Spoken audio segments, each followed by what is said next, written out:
Welcome to Nashville and Beyond. I'm Brian Copeland. And I'm Zach Copeland. And we're a father-son duo helping people buy, sell, and thrive in Middle Tennessee. But this isn't just about business.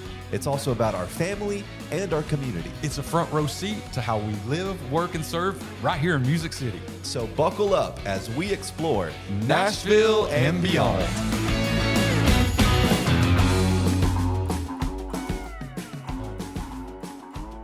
This is the one about architecture. That's right. Yeah. That's right. This is week 3 for us. Yeah, it's crazy. Episode 3 may not be week 3. It gets a lot easier. Yeah, it does. You know, it does. And appreciate everybody listening. Y'all, the response has been great. You know, I just appreciate getting the emails, the comments from everybody, tell us we're doing the right thing. So, been really cool. So today we're talking about architecture, but before we do, I haven't shown you, but you see this bruise here? What happened? So you're going to laugh at this. I know. Zach has this rubber mallet that he obsesses over to put our signs in the yard. And I don't like, he's like, I'm going to bang this in the ground. But I'm real big about pushing signs into the yard. So I was out putting a listing in 2 days ago, and I did my whole body weight thing, and I laid down on the top of the sign, and that's the results. Oh, how the from turntables. I know. So those of you who are not watching on YouTube, I've got this humongous black bruise down my arm from this stupid sign. So I'm going to start using your mallet. So you were right. I was right. I can admit, because I always have the mallet in the back of the car for some reason. He leaves it there. He goes, "You got my mallet." Mm-hmm. No, I don't have your mallet, but yeah. So I should have had the mallet the other day. Yep. So, yeah. Well, I'm glad we've got that recorded, by the way, everybody. He said you were right. We've got that recorded, audio and video. Yeah, so that'll be dropped in many places. Thank you, Lending Hand. Yeah. So, when you think about architecture, let's talk about what first comes to mind in the houses we grew up in. So tell everybody about what the house you grew up in and the architecture there. I grew up in a double wide. I moved around a lot as a kid. We had talked about it in week 1, but you're actually my adopted father. Mm-hmm. So I did have a birth family, a blood family that I grew up with, and they're back in Arkansas, in a really small town in Arkansas, a town of like 300 people is where I grew up, called Grapevine. And I don't know if there's a name countryer than Grapevine, Arkansas. Mm-hmm. But I grew up in a double wide in the first house that we lived in. Right next door to me was my great-grandmother. Next door to her was my grandmother. So if I ever ran away from home, it was a very quick walk next door to Grandma's house. But this double wide trailer that I grew up in, it wasn't visually stunning. It wasn't pleasing to the eye. There was a lot of land, and that was probably the thing about it that I liked the most, and the thing about it that I remember the most is spending time out on the land. There was a creek that ran through it, and I remember one time my little brother, Alec, my brother through my birth family, we were out in the very edge of the backyard. There was probably 2 acres, maybe 2.5 acres, so a little distance away from the house, and he's playing with crickets and grasshoppers. And he sticks some in his pocket because he was going to... What, in grasshoppers? Oh, yeah. Crickets and grasshoppers. Crickets and grasshoppers. I heard grapes and grasshoppers. No. I was like, that's weird. So he's sticking them in his pocket because he's going to bring them inside. He makes it about halfway up the yard to the house, and he starts screaming bloody murder. Well, they started biting him in his pockets. Oh, gosh. So he had these cricket wounds and battle scars from grasshoppers. Country living. On the top of his legs from where he had stuck grasshoppers down in his pocket. But, so I grew up in there in a double wide until I was about 12 years old. Then we moved over into another house that was, you can't really describe it in a specific style because it was just kind of a bunch of different rooms, strewn together. Then we moved to another house. Then we moved to another house. Then they built the house that we spent my high school years in. Okay. And that house was built out on probably 20 acres of land out in Grapevine. And, it was a matchbox style, colonial inspired, with a big, long front porch that covered the entire length of the house, and these 2-story columns that went all the way up to the second level. And we had this huge bonus room upstairs in the attic. We had a sunken den. I thought that was so cool to have a sunken fancy. den. So y'all went from mobile home to we did. This mini mansion. Yeah, and they spent a lot of money building it. And in the master suite, which was the size of the double wide that we grew up in, just their master suite, there was a huge walk-in his and hers closets, a huge bathroom with open ceilings, a massive. I mean, the bedroom itself, where the actual bed sat, was big enough that you could probably have fit between 15 or 20 king-size mattresses in just the section of that room. And there was a fireplace, a wood-burning fireplace in there. The kitchen was huge. We had a kitchen island that was probably 12 by 12. Wow. Huge, massive kitchen island. Copper accents everywhere. Laundry room. You know, there was a lot of things that we had for the first time. Yeah. And I remember walking in there and feeling like, oh, we've made it. Yeah. We have made it. Yeah, and while I may think this episode's about talking about styles, it's really about talking about home. And one of the things that we're real big about in our family is we have essential relationships, people who affect us in our life in a certain way. And one of the essential relationships is with your environment. Yeah. And that's not a person, but it's a thing. And your home and your community is a living, breathing thing. And your environment, this episode's about these things, and hearing that about you, I've never heard any of that about your life. So for me, you may not know that Papaw actually built our very first house. If we're talking architecture, my favorite is a ranch house. Okay. We live in a ranch currently. You live in a ranch. I grew up in ranch homes, but my mom and dad were really young parents. They got married when mom was 15 and dad was 18. Wow. So super young, over in the hills of East Tennessee. Yep. They met at church and just fell in love, got married, then had my older brother. Different time back then. And then they had me, and then dad built our first ranch home from, keep in mind, he was in his teens doing this. Could you imagine a teenager? And he tells a story about the concrete truck came. Mm-hmm. And he didn't know what to do. Yeah. He didn't realize that they were going to have these footers poured correctly and had to be shaped and formed. Yeah. And they got there with the concrete and they're like, where's your forms? And he goes, I don't have them. They dumped the concrete there and left it. So he only had a certain amount of time to get it into the foundation of the home. Wow. And his brothers came over and they did those forms real quick, and they were shoveling this concrete to create our house there on East Wolf Valley Road in Haskell, Tennessee. And it's funny. Are you this way? Do you have dreams about where you grew up? Do they occur a lot with you? Or is no, thankfully I've had therapy that's prevented that. True. So I will go on my side of it. I think a lot of people do have dreams about where they grew up, and I always go back to the house my dad built. I only lived there from being a baby through probably 14 or so when we moved again. But that ranch home had so much love in it. The style of it, with that central hallway down the middle, the openness of the kitchens and all that thing. That's what endeared me to the ranch. And now when you think about ranch architecture, what I love about it now is it was created for energy efficiency. Yeah. One was they saw two-story homes at that time as being obnoxious to the environment. And if you're looking at a skyline of a horizon of a community and you have these big homes, it was messing it up. So if you notice, a lot of those ranch homes, they're brick with the gray roofs because it blends in with the earth and the sky, and they're close to the ground for energy efficiency. Yeah. Because back in the day, in the 20s, you were taxed by the amount of doors you had in your house. So that's why we had chifforobe rooms, and we still show homes in East Nashville and Belle Meade in Sylvan Park that the bedrooms don't have closets in them. Yeah. They're called chifforobe rooms because of that tax piece. Well, that was over, and so people were like, we can have doors now. Yeah. So the ranch home became this place where people could have separation from their family. It was no longer open living. As you know, we're addicted to that show that was on HBO, the Frontier show. Back to the Frontier. Gotta watch it. They're living in one big room. Yeah. Well, the ranch home was kind of the architecture style that said we can all be on one level, we can all have our separate spaces. It was also about energy efficiency, to be able to walk into one space and to close off that door and everything would be open. Yeah. So when we think about the architecture of the ranch home, that's why I love selling where we sell. Yeah. Because there's so many ranches where we are. So for me, the ranch home is absolutely the place to be. Yeah. So maybe the ranch home for you is where you want to live, and it is where you live. It's where I live. I definitely love it. But is that your favorite style of home? No. Okay, what's your favorite? To look at. Yeah. I love living in a ranch, but I love driving through Hillsboro Village over on the west side, southwest side of town. I love driving through certain streets of Inglewood. I love driving through historic Richland and seeing the Tudor homes. Those English Tudor homes with those English gardens just make my heart sing. Yeah. I met last week with a developer. We're thinking about coming out of the ground, hopefully with some pretty hefty, amazing properties. And we're talking about doing English Tudor miniature farms.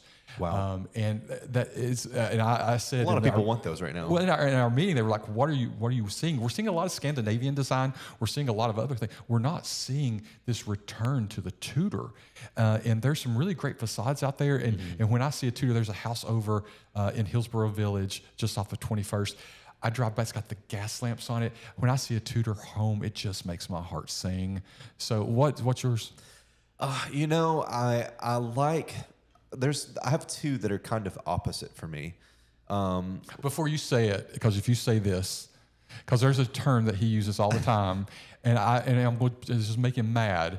It's called I call it bucolic. It's not It's bucolic. or I'll call it all these words. It's brutalist. Brutalist. So he'll probably say that a lot in this podcast now that's out there. And just to make him mad, I'm going to mispronounce it. So if you go there, go for it now. Sorry to interrupt. So it's not bucolic. It's brutalist. I don't even know what bucolic means. It sounds like a respiratory infection. It does actually. It does. I know what it means. So brutalism is this very harsh. You see it a lot in Russia. It came from like the Soviet era when there was this oppressive Soviet. Yeah, when there was this Soviet. When there was Soviet era. Soviet gets so feminine. When there was this oppression over in that area, and a lot of the architecture there is just this imposing, brutal, harsh, poured concrete forms that shoot out of the sky and have very harsh lines and edges to them. Have you seen the Avon Williams campus of TSU in downtown? I haven't. I'm going to Google that right real now. quick and tell me if you think that's. We'll put it on our Instagram, and I want you to see this building. It's Avon Williams campus, TSU, downtown Nashville. Would you consider that building brutalist? No. What about T-Pack? You know, I wouldn't, and T-Pack I wouldn't either. Okay. So what's in Nashville that's brutalist then? You know, I don't know if there's anything specifically in Nashville that is brutalist. Sorry, bucolic. Yeah, bucolic. Bucolic. There is a. I'm going to Google and There see. is over the University of Tennessee has In this Knoxville? has the Art architecture building. the ziggurat Oh, the shape. ziggurat, yeah. That's over there. Their architecture building, and that has some brutalist inspiration to it. But it's not. I don't think it's truly like a typical brutalist experience. Guess the first Google hit. When What? you Google Nashville brutalist building, what's the number one hit? Avon Williams. Avon campus. Williams campus. Well, I guess he was right. He was right. There, you got it on camera. You got it on camera. It also says Hunter Museum of American Art, McGee Library, the Sheraton downtown Nashville. Interesting. The Belcourt Theater.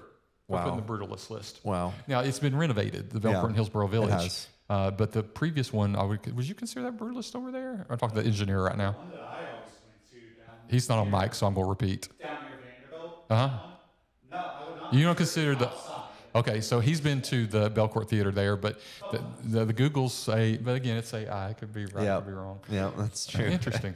We had Interesting. just talked about that last Avon week. Williams are saying it's brutalist, but also you talk about the University of Tennessee. I used to be the assistant director of admissions there. You did. And the art and architecture building there is in bucolic style. Yeah, yeah. The other style, so we've talked about brutalist, not bucolic. We've talked about brutalist. The other style that I'm really drawn to is almost kind of the complete opposite. And I don't know what the word for it is, but it is a very nature-forward kind of approach to design. You see a lot of it in the way Frank Lloyd Wright and his students design homes, where they try to incorporate as many natural elements as possible into the space. Lots of big open windows.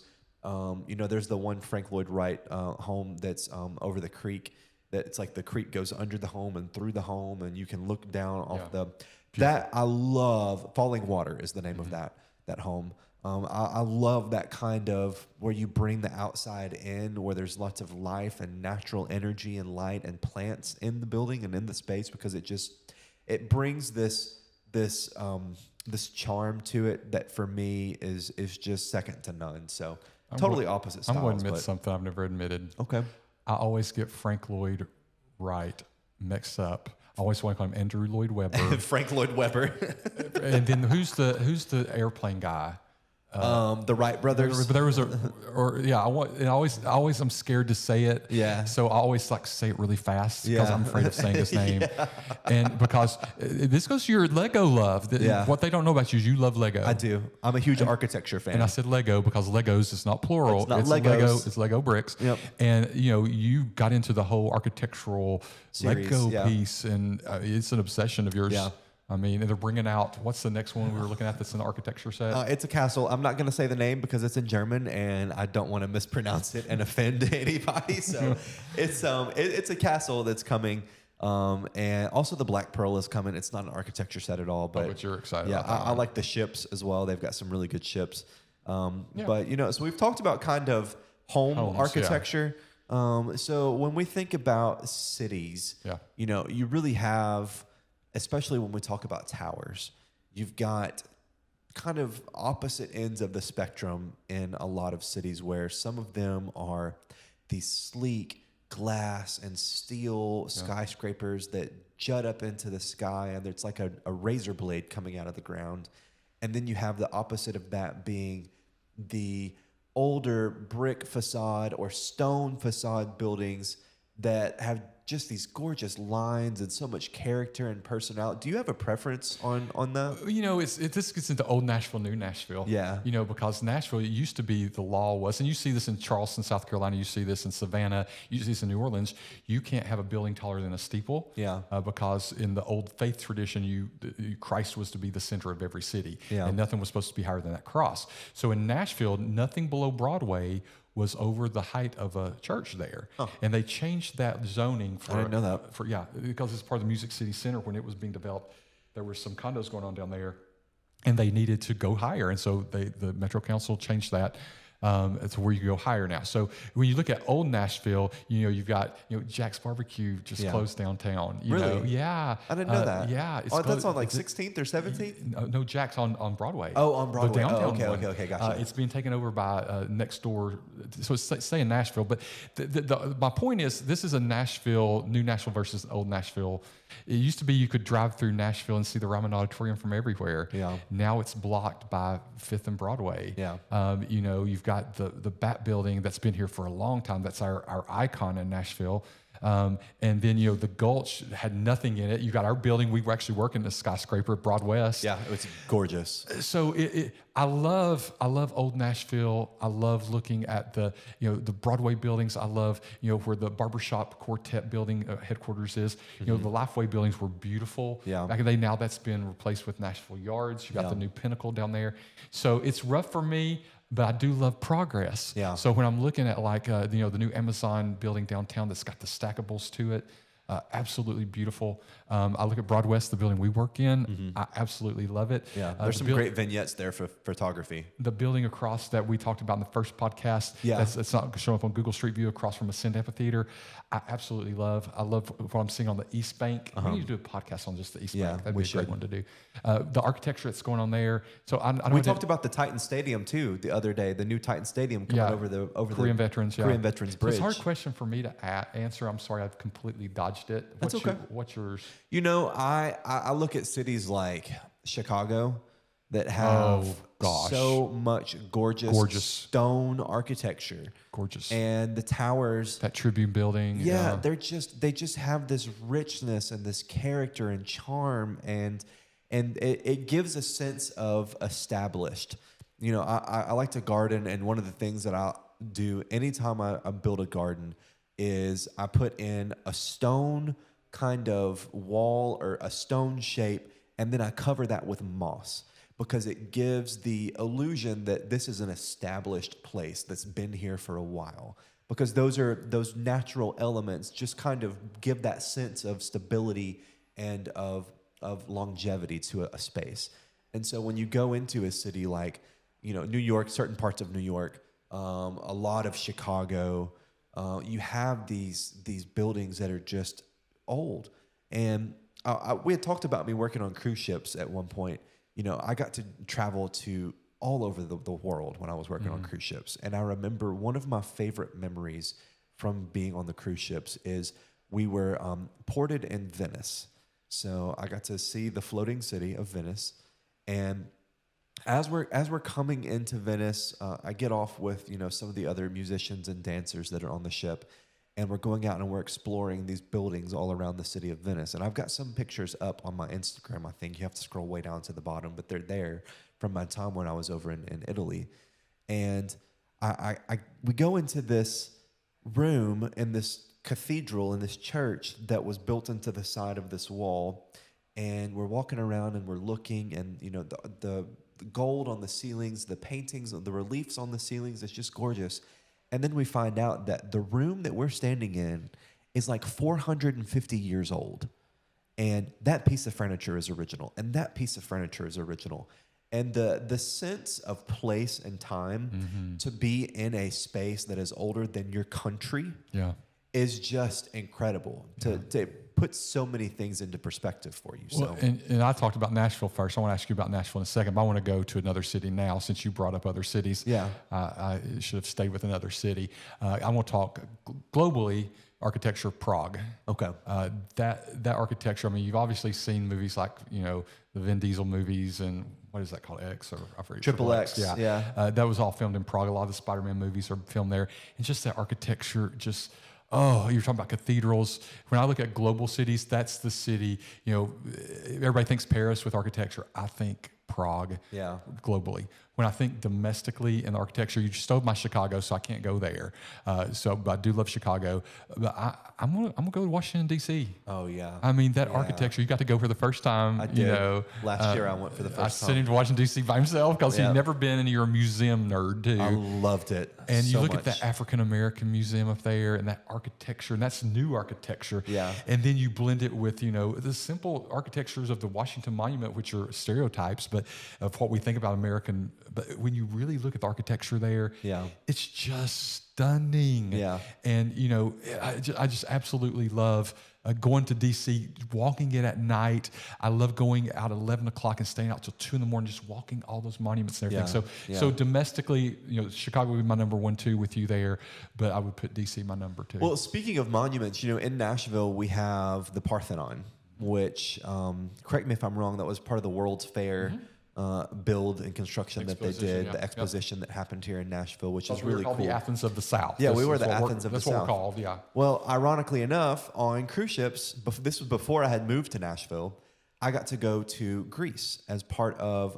a tour that I was doing out, and I got to go to the original Parthenon up on the Acropolis, and I got to see, the statue or the temples of Zeus and the temples of Poseidon and the temples of Hera, and got to see, the original that inspired what we have. Ours is in much better condition, by the way. It's beautiful. It's so beautiful. Ours has not been through, 2,000 years of history yet, but what are some monuments here in Nashville that maybe you think of as being true architectural treats for people to see? If somebody were to visit Nashville and wanted to look at some monuments in the city, where would you send them? I wouldn't say necessarily monuments. Maybe go back to buildings. And we talked about this in, I think, the introduction podcast.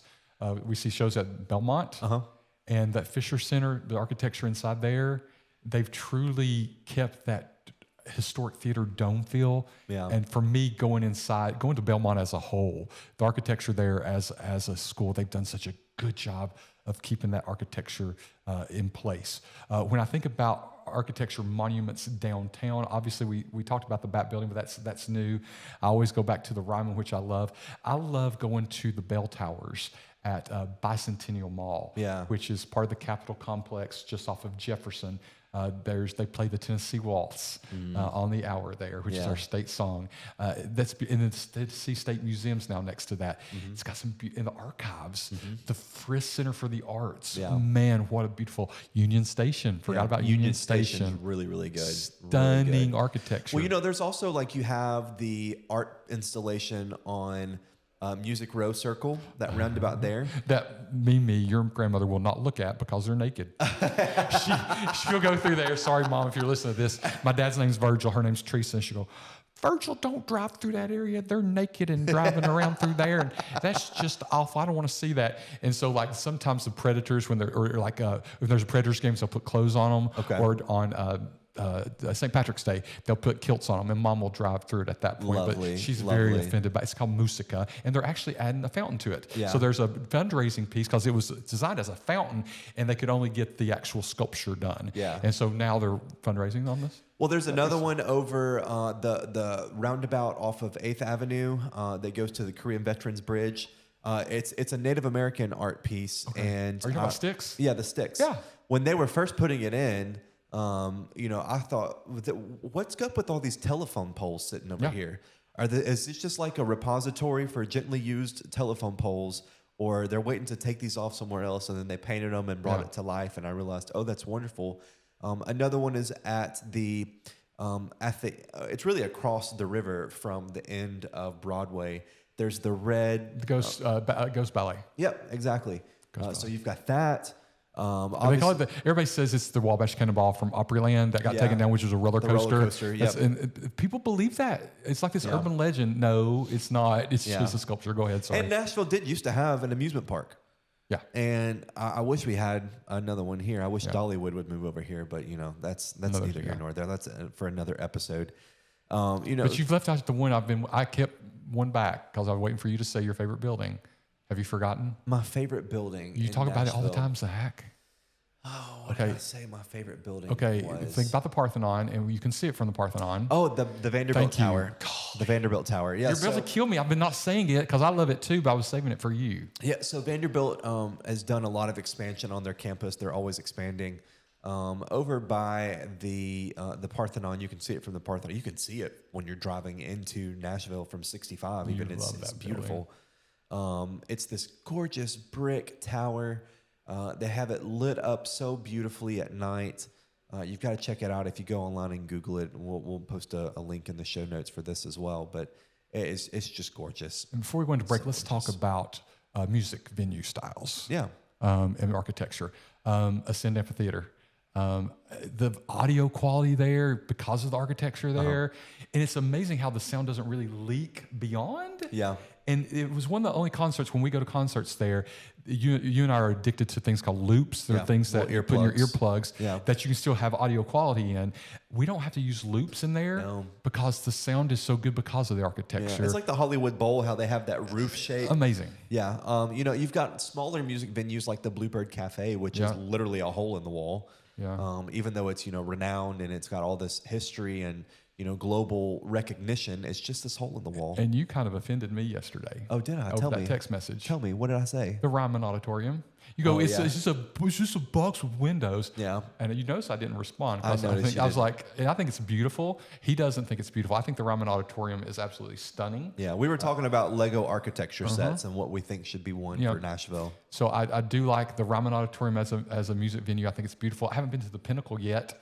We were talking to Vince last night, who's one of Micah's drummer friends, and there's going to be I'm totally into a band called Camino right now, and they're going to do a concert. Oh, nice. At Pinnacle. So excited about seeing that music venue. I love the architecture on the outside of that. Yeah. Where's some older ones? Trixie Mattel is coming to the Pinnacle. The Pinnacle. Yeah, she's doing a live DJ set, which I don't want to go because I just know it's going to smell terrible. Oh yeah. Because have all the gays. I can say this because I'm one of them. You have all the sweaty gays in there dancing and flipping their fans around, and it's going to smell like BO and regret. And well, so speaking of BO, Micah, your little brother, BO King, he's playing at Rudy's Jazz Club. Oh, nice. In a few weeks. And it's it's not got a really architecture. Yeah. It's kind of that Gulch area. We're seeing some of those old buildings that are still hanging on. I think places like Rudy's Jazz Club will have to probably move out at some point. Yeah. Well, you've got that place in Green Hills, Char, that has live music there as well. I've not noticed their architecture though. Yeah, it's it's not anything to write home about, but it is a live music venue. Obviously, we've got the Symphony, Harkin Hall. Harkin Hall in Madison. Oh, the Symphony Building. How can we forget the Skirmerhorn? Yeah, the Skirmerhorn oh my gosh. Is gorgeous. That's so gorgeous. Yeah, we've made a mistake by not mentioning that one earlier. My only thing about, and I totally understand, you shouldn't have your phone when you're in the Symphony. It's not a space for electronics, but there is zero cell phone reception in there at all. Zero. None. TPAC, You know, Ugh. the TPAC building is So not great, but ugly. that is part of the East Bank. Is that there's Yeah. plans for them to build a new TPAC center over there. Hopefully that goes through. And then Exit In is one of the building icons of Nashville. And while it's just this, it's had a huge historic preservation. Yeah. And when we think about historic preservation, we lost Music Row architecturally. Yeah. Ben Folds got really into this piece because the studios were getting torn down on Music Row, and we've lost the architecture of Music Row. You now got the Virgin Hotel. BMI building may be a Berkelictic building. Bucolic, Yeah, brutalist the building. The BMI building may Yeah. fall into brutalist, but we've still got the ASCAP building, CSAC, BMI, the Word building. There's that old convent that BMG that's on Music Row. It was Yeah. it was used, remember, you don't remember this? Gosh, the Columbia, you get like 10 CDs for a dime. What's a CD? Yeah, shut up. Cassettes are coming back. Taylor Swift's releasing her stuff in cassette. Really? And your little brother wants a Walkman, so Really? stop with the Wow. attitude there. So there's the nunnery, the convent. Okay. That's Music Row there. So Music Row's seen a big architectural change, which is sad for that whole piece. Yeah. I don't want to go to break on a sad piece, but it is what it is. But Well, so we can talk about one other thing, and then we'll go to break, and that is, you'd mentioned the tallest building in Nashville already. Oh yeah, I forgot. We talked about the Batman building. It held the record for a long time, and then it But was the there's a new 505 became the tallest building in Nashville. Well, there's a new one, and we were worried because over the past couple of weeks they've had some financing issues. Yeah. But they did secure a new loan. It's the Paramount building. And it's gorgeous. Yeah, it is gorgeous. The Love the renderings of tops it are of it, gorgeous. They've not broken ground on it yet, but there's condos that are going to be for sale there. I think they're going to have. We can do apartments in pre-sales there. now. I mean, if people want to reach out to us about pre-sales. Yeah, if you want to talk about getting the space at the Paramount, let us know. We're happy to get that ball rolling for you. But when we come back, we're going to talk about one of the things that we love to do when we drive down the interstate, which is call out this building that we hate. I can't wait to tell you. We make a joke about it every time we come by. So stick around, y'all. We'll be right back. Breakdown.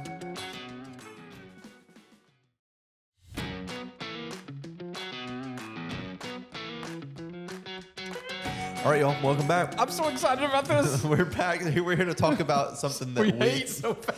Yeah. So when you're coming into Nashville from the south of Nashville and you're coming up on 65 North, there is this building that went up probably 5 years ago, maybe 6 years ago.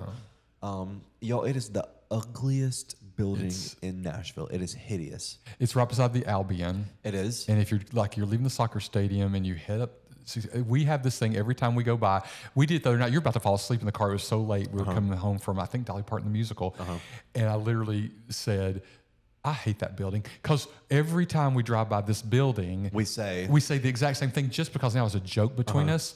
It's blocked the entire downtown view. And if you are listening to this podcast and you were part of building it, if you were part of the government that approved it, we don't want you to listen to our podcast ever again, because we're so mad at you. Well, what they've done is they've taken this pretty boring apartment. It looks like a parking garage. It looks like a Fairfield Inn is what it looks like. Yeah, and they've put this like paint shape on it. Blue and there's blues white and pinks and brick yellows. color. It's awful. It looks like they were like, okay, we've just blocked the skyline. I'm gonna find How it. can we paint a picture of a generic skyline on the side of this building so that it looks like there's a skyline? It is the ugliest thing. I hate it. I remember the first time, I said, I hate that building. And Poppy's like, oh, that's a strong opinion. And then a couple weeks later, we were driving by it again, and I said, oh, I hate that building. And he was like, yeah, I hate it too. It's awful. And so we talk about it every time we drive by. Every single time. And we're going to put a picture of it on our Instagram. Yeah, public shaming. We're going to shame them. We're going to shame you and show. And we may actually stop at the interstate and just back up traffic during drive time to show what it blocks. Yeah. I hate that. I can't find it right now, but it's right beside the Albion in the Gulch. It's the ugliest building in the world. I'm aggravated that it stole our view. Yeah. And this was a kind of our therapy. We want to talk about it in the podcast today just to rat it out, because we just don't like it. So that's bad architecture. Yeah. So what makes bad architecture to you, in your opinion? For me, what makes architecture bad is when it doesn't blend in with the environment, when it creates dissonance between spaces, when it disrupts. That's kind of what bad architecture is to me. I mean, there's lots of interpretations of it. But I guess disruption would be probably the word that I would use most to describe bad architecture. What about you? Well, I'm not a big fan of brutalism. I mean, Yeah. I guess I grew up outside of Oak Ridge, Tennessee, and that's where the Oak Ridge National Laboratory is where the Manhattan Project was. All that was very inspired during that, as you would call it, Soviet era. Soviet. Soviet era. In Russia. So Celine Dion. And I just not really drawn to the architectural style. I like soft lines. I tend to be attracted to soft lines in graphic design. My photography tends to go very softer with that. So that's an architectural style that sometimes disrupts me when I'm showing homes. There's certain architectural styles that people love, and I'm like, we're known for tall skinnies here in Nashville. This has been one of the most separating architectural styles. I mean, it's pretty divisive. We're known for tall skinnies, and it's where density has happened, and they've taken the houses up higher. Yeah. So and density is a great thing. Don't get us wrong. We need. But you can do density with great architecture. We need it in Nashville, but you can. Especially look at cities, larger cities, especially those that are more established, like the New Yorks and the Chicagos, where you have brownstones or redstones that are true multifamily developments. 4-plexes, 6-plexes, 8-plexes. Yeah. And they're beautiful to look at. And we sell these houses all the time. People love them. Yeah. I mean, hear me clear. If you want to buy that, we will absolutely be fake enough. Just kidding. We'll absolutely sell you one because there's people who they love it. It's just not my style. Yeah. I think about when me and your dad built our dream house over on Fern Avenue. We bought most of Fern Avenue back in 2005, and it was a dumping ground at that point. The night we closed on that property, we go up there to go look at it, and a father and son had gotten in a fight on the front yard and stabbed each other with syringes. Wow. The night it was just, it was just a dumping ground up there. Nashville and beyond. You're done. But now, you go up there and there's $2-3 million homes. Amazing architecture, but then you've also got a lot of the boxy 5-story places because they're trying to get the downtown view. Yeah. So that architecture's, especially loving Fern Avenue like I do, because as there's of course pioneers before us. There are people who lived there before, who the old Hee Haw Girl house was up there. There was a house that was this old Victorian, and that's where the Hee Haw. You probably don't know what Hee Haw was, but it was a TV show that was on back in the day. And the Hee Haw girls lived in that house on Fern Avenue. I'm going to ask you to tell a story here that people may not know this about you, but there's a story involving a crackhead and Fern Avenue. I don't know if I want to tell this story or not. I would love for you to tell. It's a great story. Okay, so when we were building our house on Fern, which we did, our architectural inspiration for it was Disney's Grand Californian Hotel in Disneyland. And so we went to the architect and said, hey, we want to recreate this. And so we were the first big house to be built up there. We didn't put windows on the front too much because we were concerned about people breaking in. And back in the day, before Craigslist and online dating apps and online hosting apps, we'll say, Dickerson Pike was known as a place for finding joy after hours. Sure. We're trying to not get taken off by YouTube and get a PG-13 rating on this. And so we actually had a lady who walked that street. Her name was Rita, and she was a host. She would host people after hours. Isn't that sweet of her? And so we went to Rita because Rita became a friend of ours. She wasn't hosting us. Sure. But she became a friend of ours, and she would always come by, and we actually would pay her to watch the house for us as it was being built. So one day our trusses and our wood package gets delivered, and it's gone within 2 hours. And so we're like, oh no, this is awful. And so we find Rita. That's expensive. We go down to Dickerson Pike, and we find Rita, and Rita said, it's right over there. And literally the people across the street had taken all of our lumber and put it in their crawl space. And Rita told us where it was. And we went over and said, hey, we know our lumber's here. No harm, no foul. We just want it back. And they gave it back to us. We didn't have to call the police or anything. But they just tell the area we were in at that point, that's what happened. Now where our lumber was stolen, now sits a $2 million home. So yeah. So there's your story. We hired a prostitute to watch our wood. Thank you for telling that story. Yeah, you're welcome. It's a great story. It's a great story. I'd like to take a minute here to ask you some kind of rapid fire questions. Okay. About if I were to name a Nashville neighborhood. I can do this. Okay. What are the dominant architectural styles in that neighborhood? Okay, we'll close my eyes for this one. Okay. So let's talk about East Nashville. East Nashville's tough because there's so many different neighborhoods. So if we're looking at Lachlan Springs, we're talking Victorian and Craftsman style. If we're going into Eastwood neighbors, we're going to talk about cottages, some four squares. We go into Inglewood, we're talking Tudors, four squares, some Tudor cottages that are stone. And then we go into, it used to be called Neil S. Brown and Shelby Village. So those are salt box homes. They're just these small little boxes. So East Nashville's, that's what I love about East Nashville. It's got all this great architecture. Great. Let's talk about 12 South. 12 South, gosh, that's where Dolly Parton's management offices are, and Reese Witherspoon's store is, Draper James. And 12 South's really, it used to be called Sunnyside. And so it's got a strange architecture now because there's so much new construction there. But if I had to describe the one architectural style there, it would be, a traditional. It's really, that's a hard one. It's all over the place in 12 South. Yeah. Okay. What about the Nations? The Nations. Wow. So a lot of those houses, back in the early 2000s, when we were having those inspected, they were sheds that were just put on the dirt. They didn't have foundations or anything. Yeah. So many of those old houses, they were salt box houses, but many of them have been bulldozed and put tall and skinnies in. What about Westmead? Westmead, oh gosh, the most beautiful ranch homes anywhere. These rambling ranchers that just go over 2-acre lots. One of my very favorite places to show. The problem over there is it's got some hills, so you can't get the true large ranch in some cases, but you get these amazing basements over there, and amazing. What about Hermitage? Hermitage, of course, is named after Andrew Jackson, who was one of the presidents from Tennessee, and the Hermitage architecture is actually in this colonial cottage, column style, like what you were describing earlier. But Hermitage as a whole was shaped by a man by the name of Frank Batson.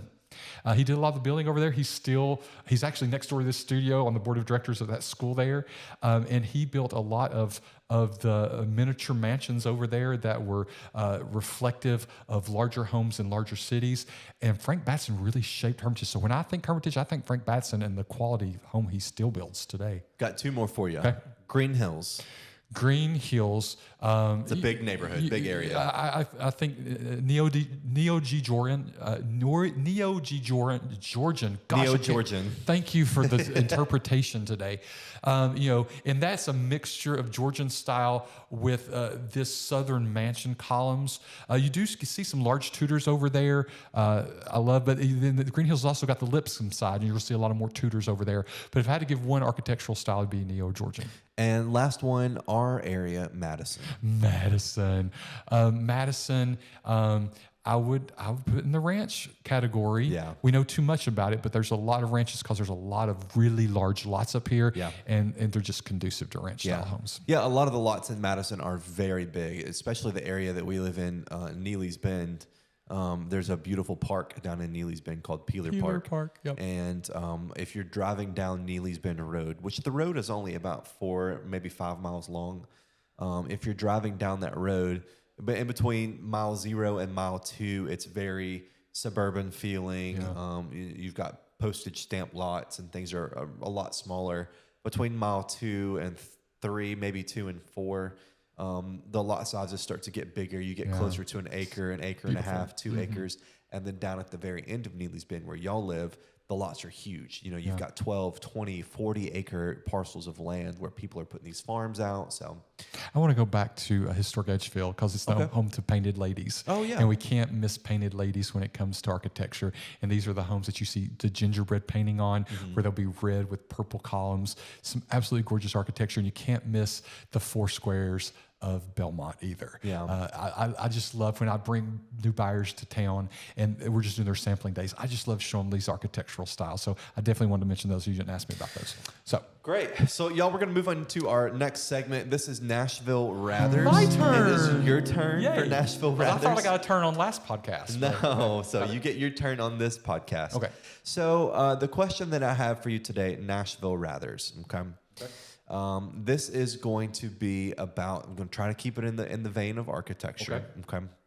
And the question is this: would you rather keep the house you're in and never make any repairs to it or changes to it ever again, and have to live there for the rest of your life, or have a budget of $500,000 and have to move somewhere else in the city?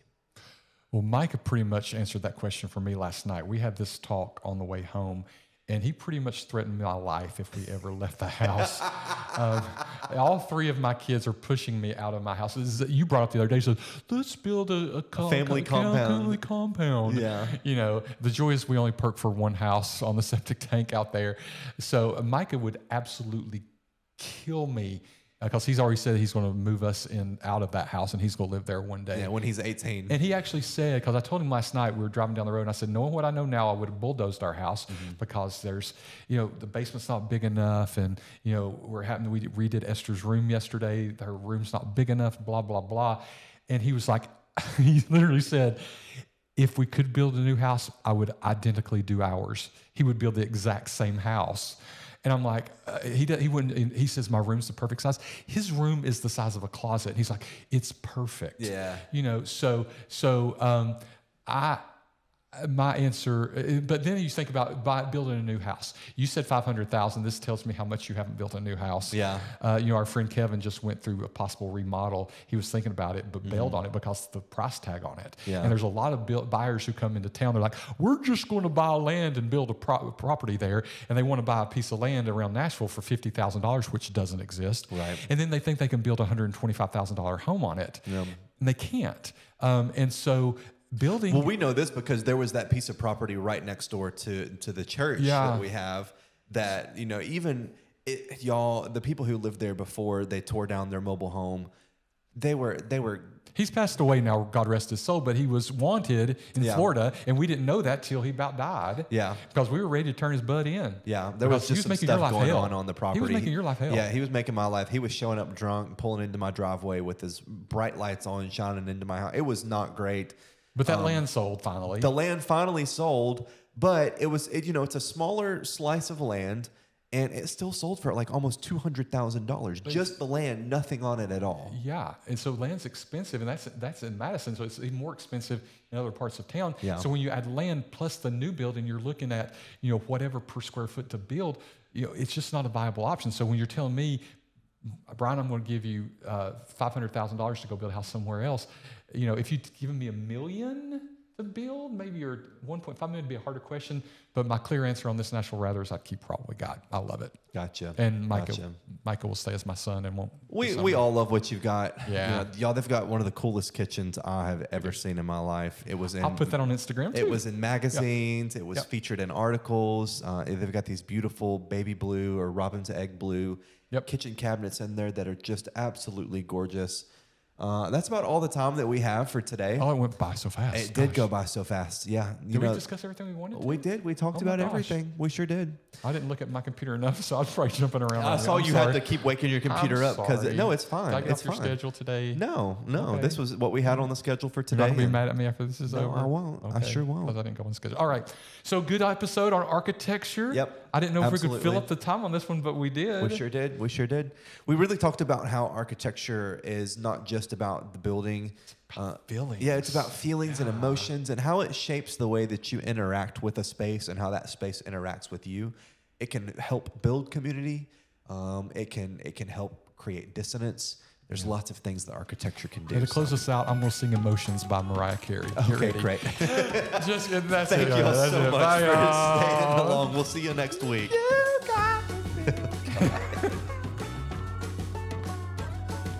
This podcast is for educational and entertainment purposes only. It does not constitute legal, financial, or real estate advice.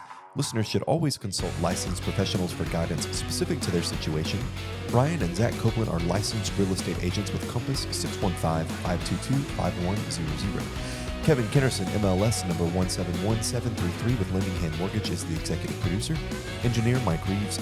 Music Dusty Boots by Eco Leaks. Nashville and Beyond, copyright 2025.